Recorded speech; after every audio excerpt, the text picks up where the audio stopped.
Should you have a website as a private investigator? Yes, you should. In my view, it probably should be a blog, and today I'm going to give you 3 reasons you should have a blog if you're a private investigator.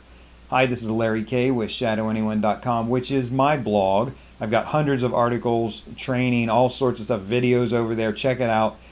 Now, let's talk about the 3 reasons you should have a blog as a private investigator. Now, one reason, and I think this is the weakest one, but I'm going to share it with you, is search engine optimization. This is the idea that as people go to search engines and they type in, a lot of times it's going to be private investigator, your town.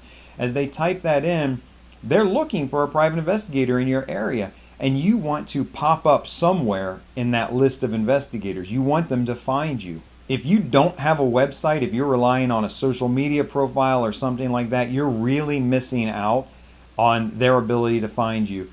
I honestly don't think a lot of people are going to find you that way. I don't think it's going to bump you to the top and get you a bunch of clients, but it'll get you some, and it's important to have it. The interesting thing is it's not like real estate agents. There are hundreds of those in every town, and there's no way they're going to come up on the first or second page of a search engine when people are looking for a real estate agent. Those big monster real estate sites are going to come up on the top. Fortunately for you, in our industry in private investigations, we don't have so much of that problem, and there's a chance you can come up. So have a website, have a blog, I believe, so that you can be found more easily. The second reason, and a much more important reason to have a blog, and by blog I mean something where you're posting regularly, maybe once a week. Probably once a week is about right. Maybe you're only doing it once a month, but after a year you get some articles, you get some things up there. But the reason you want to have that is because when people are interested in you, and maybe even they didn't find you that way, maybe they've called around, they found you a different way, but they're going to check you out at your website.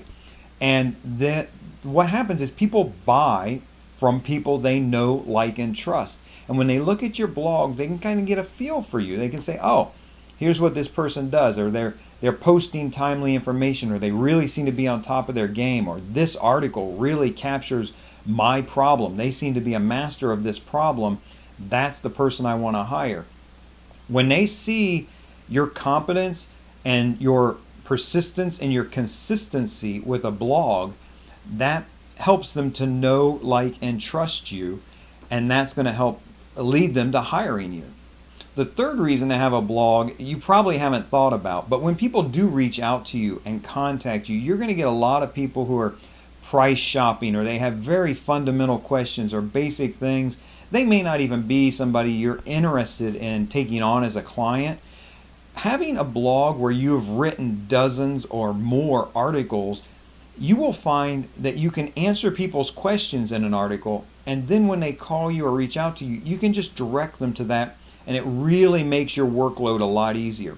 So when you get questions over and over again from callers about how much does surveillance cost, or can you track my girlfriend's phone, or any of those types of questions, which, by the way, no legitimate licensed investigator is going to track your girlfriend's phone.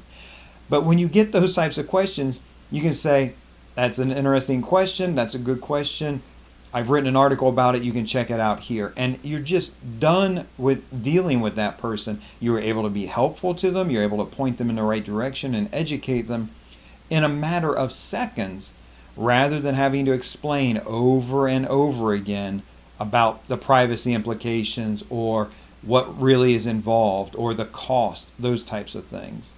So don't miss reason number 3. It really can ease your workload when dealing with the general public.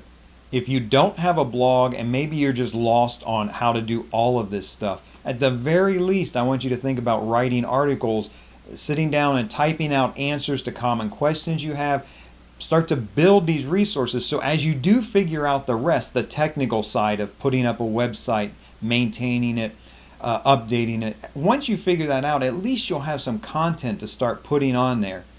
Don't let there be any excuse for not moving forward. Oh, I don't know how to do this. I don't know how. Be glad when things are hard, because it reduces the number of wannabes out there. It reduces your quote unquote competition. The people who are hung up on the fact that they don't know how to put up a website, good for you. because that's one less website that your potential clients have to visit. So don't be upset if it seems hard or difficult, or this stupid link won't work, or whatever the problem is. Kind of be a little bit glad about that, because it's a barrier to entry that's going to make you more exclusive. Once you get to the other side of it, it's going to make you more money. So don't be frustrated or hung up by that kind of stuff. Take it as a business advantage. And while you do this and all the other steps towards becoming an investigator or becoming a better investigator, remember, do the right thing, even if it's the hard thing.